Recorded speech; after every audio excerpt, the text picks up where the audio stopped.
Welcome, in front of me is Galaxy S25 Edge, and in this video I will show you what to do if you forgot the PIN code to your device.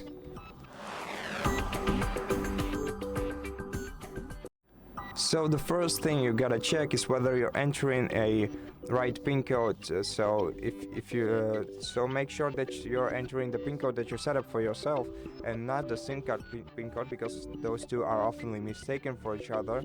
But if you're sure that that's the PIN code you're trying to enter, then give it a couple of tries and maybe take your time to remember the PIN number that you entered the last time.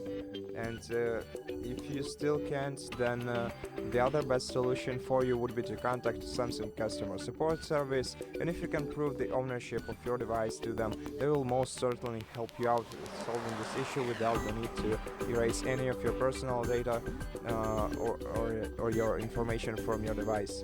But if it's still not an option for you, then the other solution would be to perform a factory reset or simply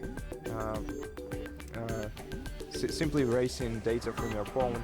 And if you have Find My Device or Samsung Find feature enabled on your phone, then you can easily access your device remotely using your other smartphone, tablet, laptop, PC.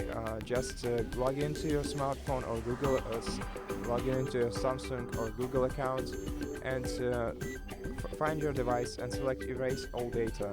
And after erasing all data, you will regain access to your device once again. But if it still doesn't feel like an option for you, then the other best solution would be to simply perform a factory reset using recovery mode right on your phone.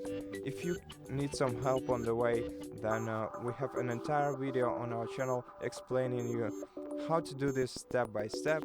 So if you're interested, go ahead and check it out.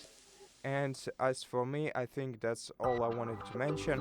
If something I said helped you, then consider subscribing to our channel, leave us a like and a comment below, and I'll see you in the next one.